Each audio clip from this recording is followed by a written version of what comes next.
Hi dear, आज आपके लिए मैं लेकर आया हूँ न्यूमेरिकल। चैप्टर का नाम इलेक्ट्रोस्टैटिक्स, 12th इलेक्ट्रोस्टैटिक्स। टॉपिक का नाम प्रॉपर्टी ऑफ चार्ज। तो प्रॉपर्टी ऑफ चार्ज से जितना क्वेश्चन हो सकता है, जितना तरह का फॉर्मेट हो सकता है, वो सब हम लोग देखेंगे। ठीक है, उसके बाद उसमें क्वेश्चन आप खुद से नंबर ऑफ क्वेश्चन बढ़ा सकते हैं। बात समझ में आ रही है? हम लोग फॉर्मेट पढ़ लेते हैं। क्लियर है? ठीक है, देखिए आज का जो क्वेश्चन बनने वाला है उसमें एक फॉर्मूला मात्र लगेगा, एक फॉर्मूला, और वो फॉर्मूला है जो आपको बताया गया है क्वांटाइजेशन ऑफ चार्ज में। क्वांटाइजेशन ऑफ चार्ज जब आपको बताया गया था, ठीक है, समझिए ध्यान से। देखिए इस वीडियो को देखने से ये फायदा होगा ना कि आप कोई भी बुक का क्वेश्चन उठाइएगा जो प्रॉपर्टी ऑफ चार्ज का होगा, कोई भी बुक मार्केट में जो है वो सब इसी में से कोई एक क्वेश्चन होगा। बात समझ में आ रही है? तो जो क्वेश्चन हम लोग करेंगे वो फॉर्मेट बाय फॉर्मेट कर लेंगे। तो अगर सब फॉर्मेट को आप टच कर लिए तो समझिए मार्केट के सब बुक को आप टच कर लिए। बात को समझिए, इस वीडियो का इंपॉर्टेंस क्या है वो देखिए।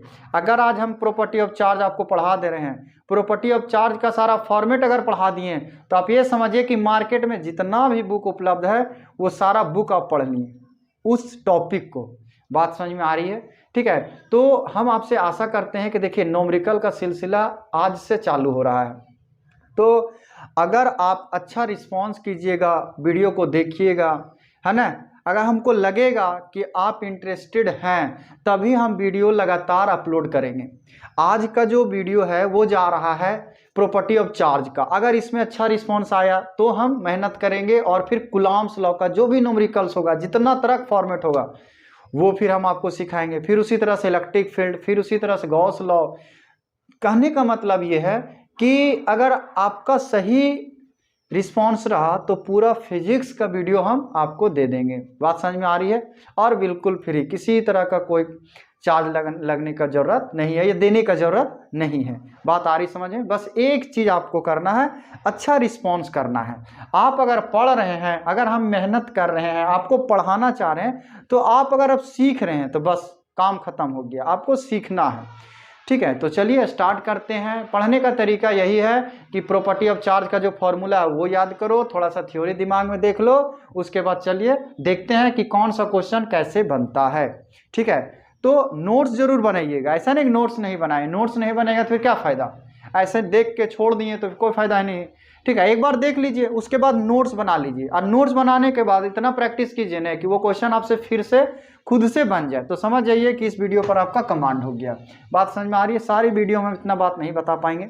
ठीक है, तो चलिए स्टार्ट करते हैं। आप समझ गए होंगे कि आपको कैसे स्टार्ट करना है। ठीक है, तो देखते हैं कि इसमें क्या है क्वेश्चन और कैसे बनेगा। देखिए हम अभी बता चुके हैं टॉपिक क्या है, प्रॉपर्टी ऑफ चार्ज।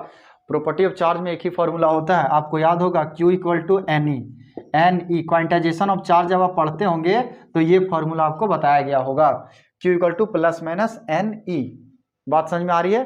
फिर प्रॉपर्टी ऑफ चार्ज में वो जो linear charge density, surface charge density, वो जो होता है वो 3 फॉर्मूला होता है। तो वो बहुत सिंपल होता है, वहां से ज्यादा खास क्वेश्चन बनता नहीं, वो आगे जाकर उस पर क्वेश्चन बनता है। जब गॉस लॉ पढ़िएगा आप तो उधर उसका यूज ज्यादा है।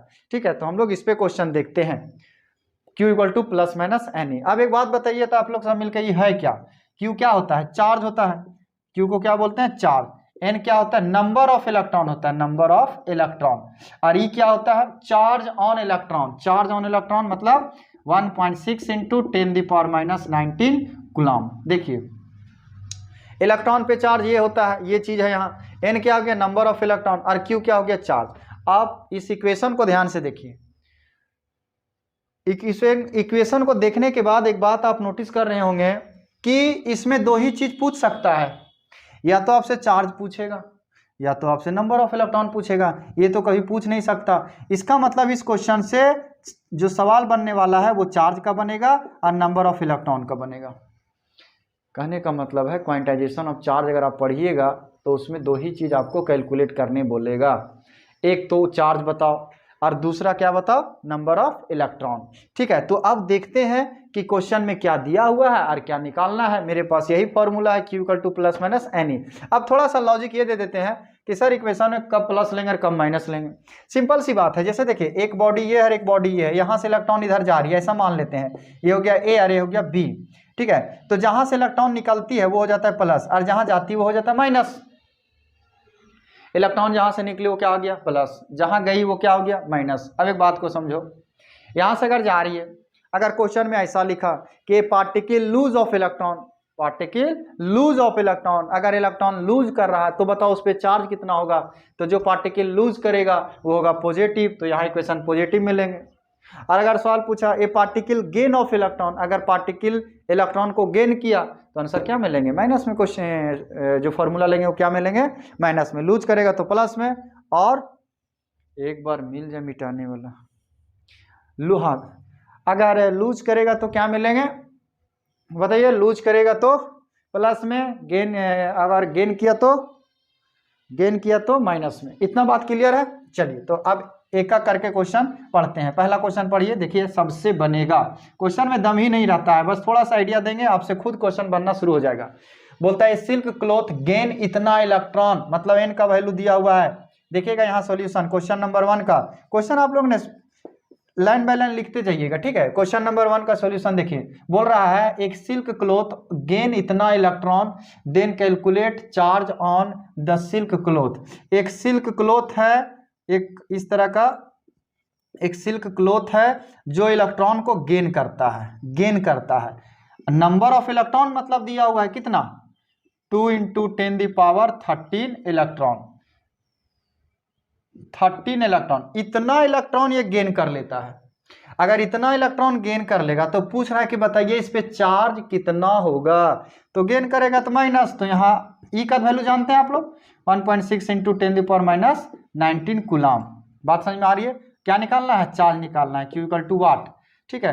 तो सिंपल बात बताइए, जो फॉर्मूला होता है उसको पुट कीजिए, आंसर लाइए, ठीक है। अब यहाँ पर जैसे इक्वेशन हम लोग लेंगे क्या, Q = -NE, माइनस क्यों लिए, क्योंकि गेन कर रहा है, जब भी गेन करेगा तो माइनस में लेंगे, ठीक है। अब बताइए इसको सॉल्व करना कौन सी बड़ी बात है। यहाँ पर कितना दिया हुआ है 2 × 10⁻13 इंटू बताइए 1.6, तो जाएगा 1.6 × 10⁻19। आप सॉल्व कर दीजिए तो Q = क्या हो जाएगा, ये हो जाएगा 3.2 इंटू, ये देखिए 13 है और इधर कितना है आपका 19। बात समझ में आ रही है। तो कितना बच जाएगा सोचिए, है ना। एक देखिए 39, 11 ऊपर चला जाएगा, अगर 13 चला जाएगा तो कितना बच जाएगा 6 बच जाएगा, और वो कितना हो जाएगा -6, मतलब इतना कूलम चार्ज कहाँ पे आ जाएगा, सिल्क क्लॉथ में। बात समझ में आ रही है। एन का वैल्यू दिया हुआ था, ई का जानते हैं, और क्यू निकालना था तो लगा दिए formula Q = NE, we know that करके, है ना। तो एन पुट किए, ई पुट किए, सॉल्व किए, आ गया आंसर, ठीक है। तो क्वेश्चन नंबर कौन सा हो गया मेरा, क्वेश्चन नंबर 1 हो गया। तो क्वेश्चन नंबर 1 का ये हो गया सॉल्यूशन। चलिए क्वेश्चन नंबर 2 पढ़िए, क्वेश्चन नंबर 2, ठीक है। 1 का हो गया तो 1 मिटा देते हैं, बात समझिए, ये हो गया 1 हो गया खत्म। अब इस तरह का क्वेश्चन अपने से क्रिएट कर सकते हैं कि यहाँ पर नंबर ऑफ इलेक्ट्रॉन इतना गेन किया था, तुम कुछ और ले लो वो वैल्यू और सॉल्व करो एक क्वेश्चन, है ना। अब क्वेश्चन नंबर 2 देखते हैं। क्वेश्चन नंबर 2 का सॉल्यूशन इधर दिखा रहे हैं, देखिए ध्यान से।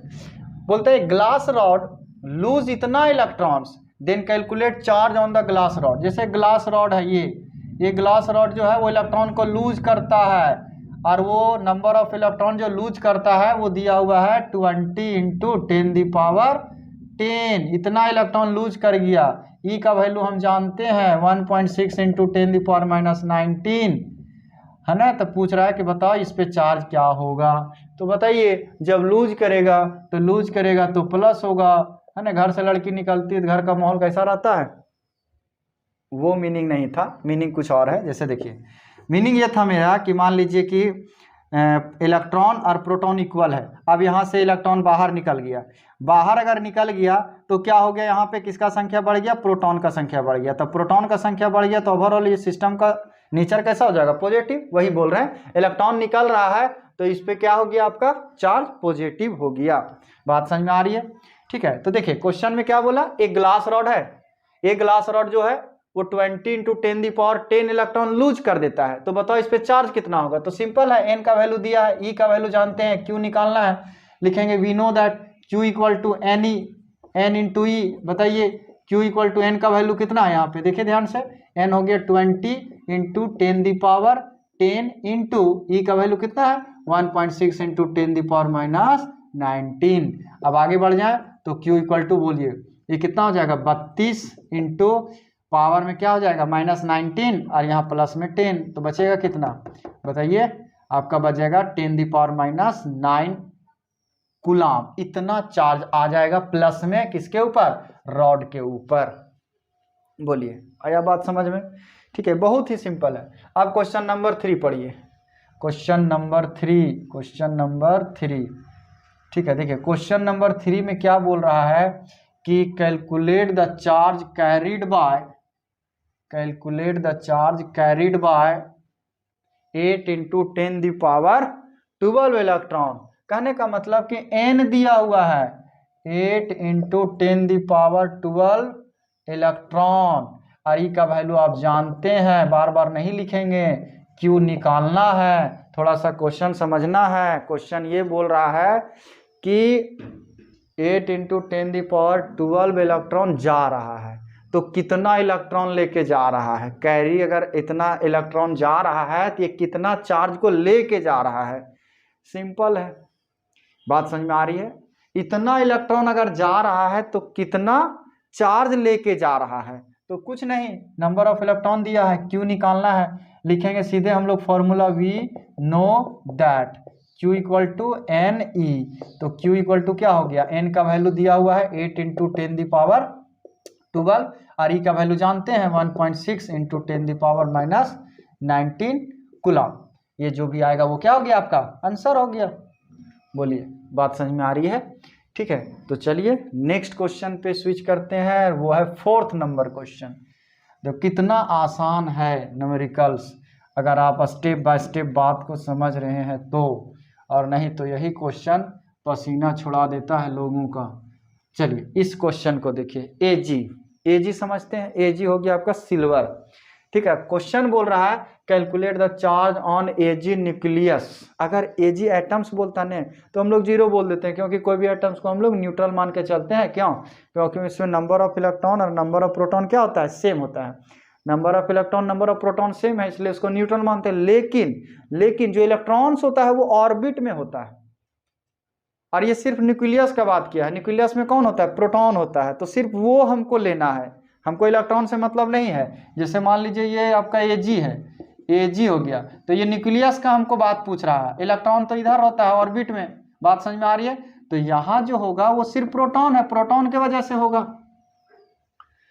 बात समझ में आ रही है। अब बताइए एजी में कितना प्रोटॉन होता है, एटॉमिक नंबर जो होता है वही प्रोटॉन होता है, तो यहाँ पर जो नंबर ऑफ प्रोटॉन होता है वो 47 होता है। बात समझ में आ रही है, तो यहाँ पर n का वैल्यू हो गया 47, सिंपल, n का वैल्यू हो गया 47, क्योंकि एजी के न्यूक्लियस में इतना प्रोटॉन होता है, इसलिए वहाँ पर हो गया n का वैल्यू उतना। ई का वैल्यू हम जानते हैं, क्यों निकालना है। अब आप ही बताइए, क्यू जो आएगा वो प्लस में आएगा, क्योंकि न्यूक्लियस का बात हो रहा है, न्यूक्लियस में चार्ज प्लस होता है। बात समझ में आ रही है, तो इक्वेशन प्लस में उठा लेंगे हम लोग, तो यहाँ से हो जाएगा आपका, यहाँ से अगर बात करें वी नो दैट अगर बात करें तो हो जाएगा Q equal to N E, है ना। अब यहाँ Q इक्वल टू एन का वैल्यू हो गया 47 और ई का वैल्यू हो गया 1.6 इंटू 10 दी पावर -19 कूलम। ये गुना करके जो आएगा वो क्या होगा, आंसर। अब यहाँ पर एक बात आपको नोटिस करना है कि सर यहाँ नंबर ऑफ प्रोटॉन का इतना है, तो नंबर ऑफ इलेक्ट्रॉन यहाँ कैसे लिख दिए, यहाँ पर ई का वैल्यू कैसे लिख दिए, ठीक है। वो इसलिए क्योंकि प्रोटॉन और इलेक्ट्रॉन पे जो चार्ज का वैल्यू होता है, मैग्नीट्यूड, वो सेम होता है। इलेक्ट्रॉन पे जितना चार्ज होता है प्रोटॉन पे भी उतना ही चार्ज होता है, इसलिए हम इस तरह लिख दिए। बात समझ में आ रही है। प्रोटॉन के यहाँ NP लिखेंगे, लेकिन क्या मतलब है वो लिखने का, आप खुद समझिए।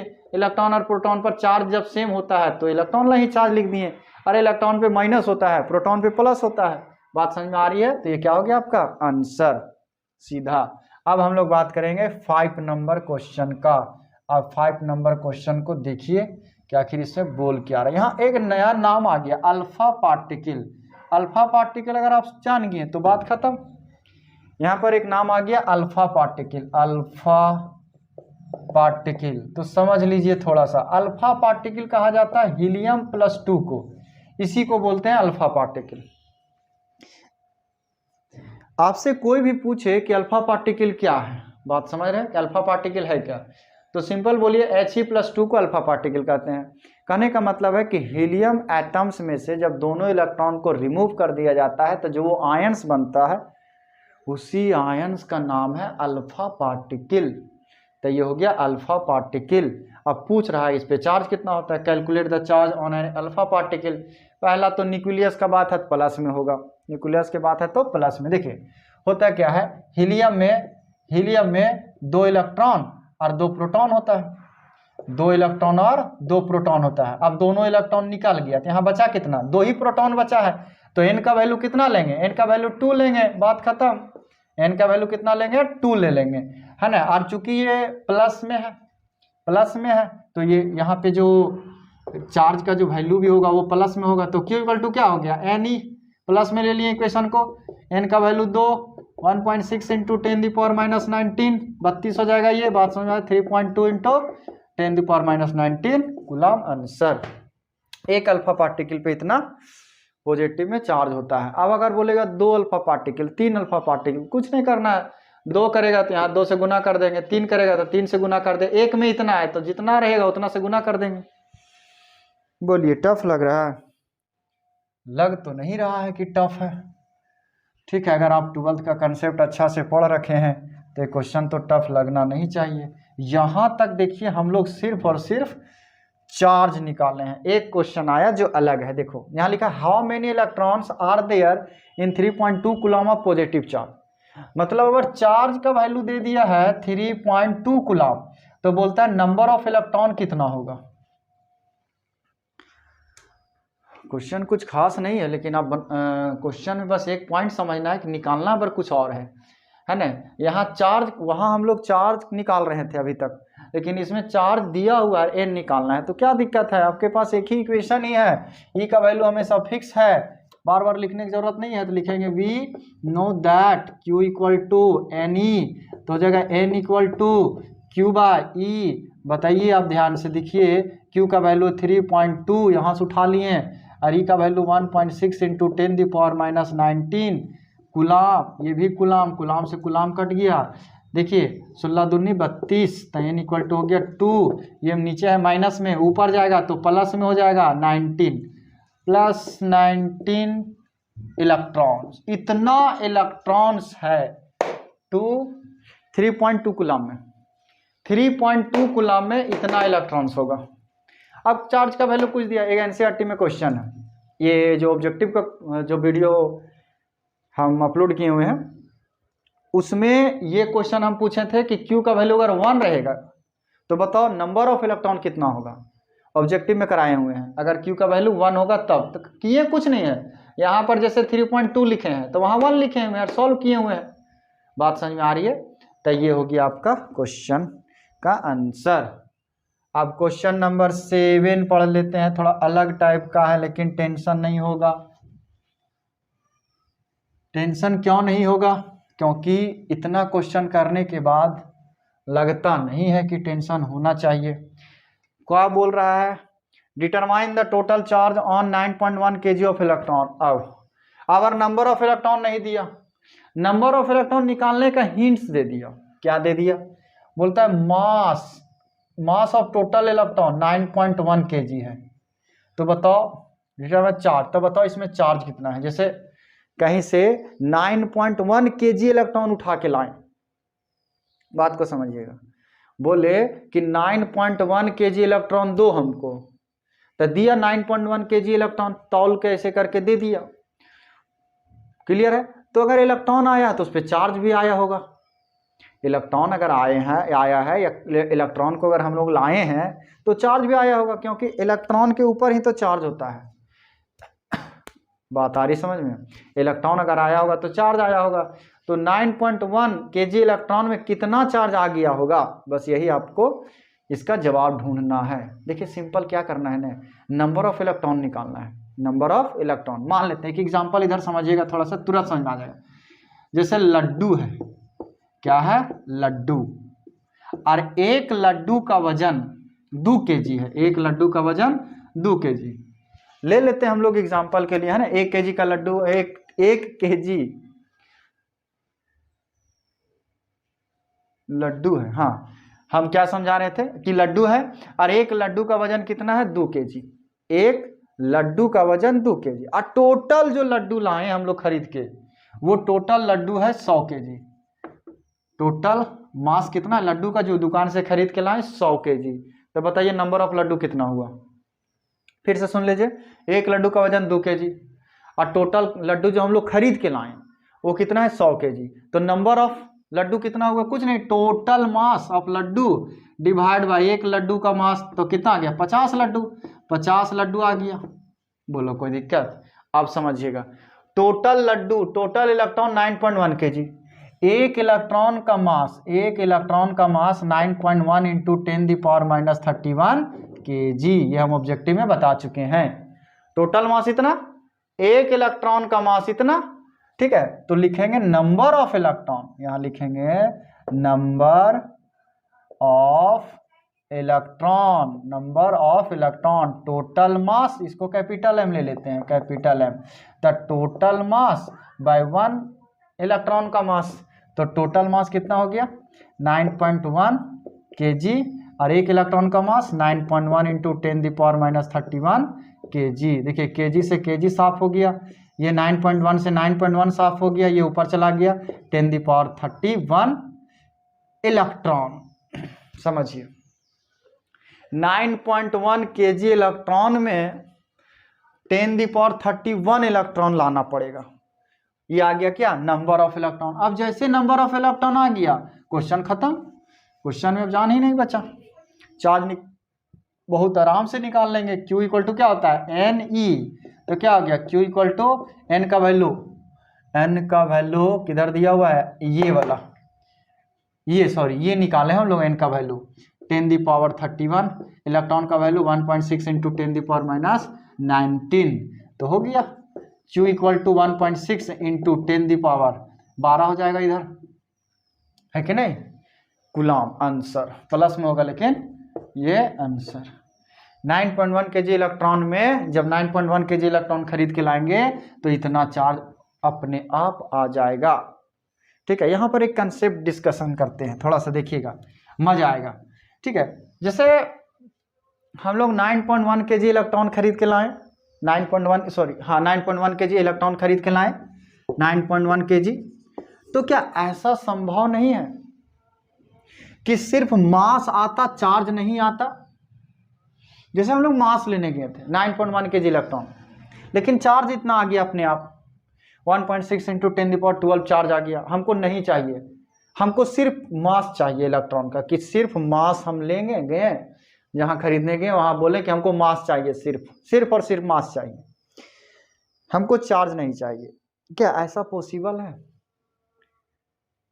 कि हम मास सिर्फ लें और चार्ज नहीं लें? तो इसका जवाब है नहीं, ऐसा पॉसिबल नहीं है। थ्योरी में ही एक बात बताते हैं कि charge and mass are always together, mass and charge are always together. क्यों? क्योंकि इलेक्ट्रॉन का जो गुण है वो है चार्ज। इलेक्ट्रॉन का गुण क्या है, चार्ज। तो गुण को कभी अलग नहीं कर सकते हैं, प्रॉपर्टी है उसका। जैसे समझाते हैं, एक एग्जांपल देके समझा देते हैं। जैसे एक इंसान है, पढ़ाई लिखाई किया, पढ़ाई लिखाई करने के बाद बन गया डॉक्टर। क्या बन गया, डॉक्टर। तो ये जो डॉक्टरी है वो इस इंसान का गुण हो गया, इस इंसान का गुण हो गया डॉक्टरी। तो अगर इसका शादी सेट होगा, सगाई वगैरह होगा, और उधर का पार्टी आवे और इसको आके बोले किसे शादी करना चाहते हैं आपसे, लेकिन सिर्फ आपके डॉक्टरी से शादी करना चाहते हैं, आपका जरूरत नहीं है, क्या ये पॉसिबल है?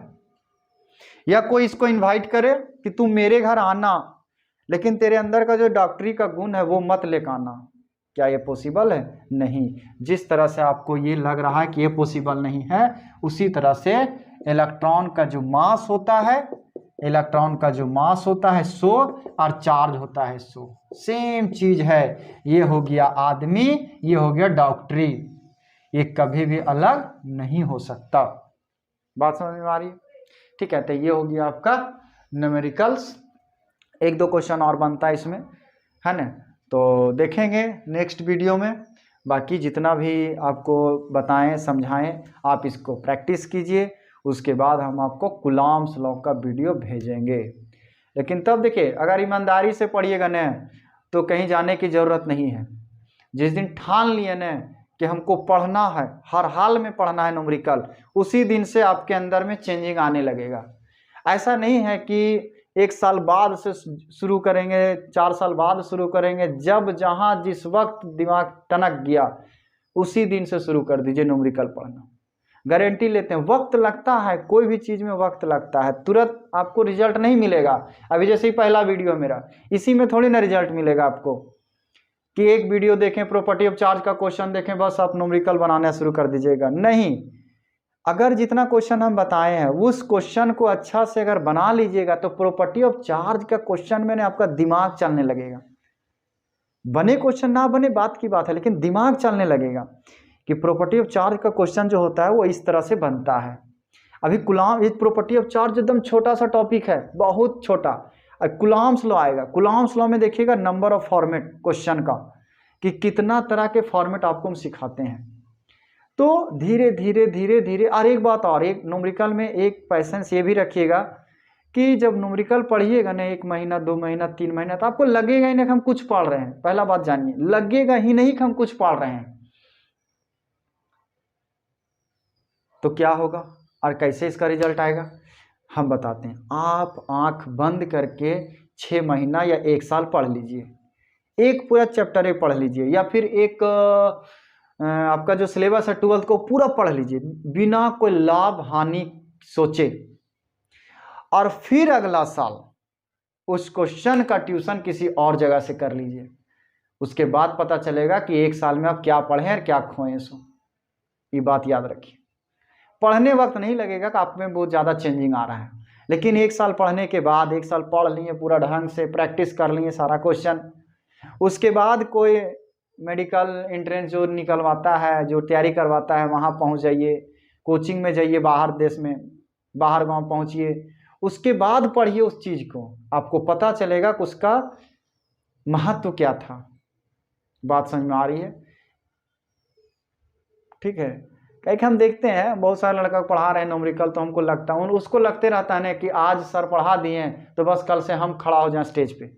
ऐसा नहीं है, वक्त लगता है। हाँ, इसका आपको जो रिजल्ट है वो बहुत जल्द मिलेगा। कहने का मतलब, अगर अभी से पढ़िएगा तो दिसंबर से या नवंबर से आपका कलम चलने लगेगा खुद ब खुद कि आखिर न्यूमेरिकल चलता कैसे है। ठीक है, तो बाकी बातें फिर कभी बात किया जाएगा, है ना। बस आपको हम जाते जाते ये बता देते हैं कि न्यूमेरिकल का जो वीडियो है वो रेगुलर जाएगा, और जो ऑब्जेक्टिव गया हुआ है उसको आप कीजिए, फिर ये न्यूमेरिकल कीजिए, नोट्स बनाते जाइए, स्वस्थ रहिए, तंदुरुस्त रहिए, है ना, क्योंकि स्वस्थ रहना बहुत ज़रूरी है। ठीक है, चलिए, थैंक यू।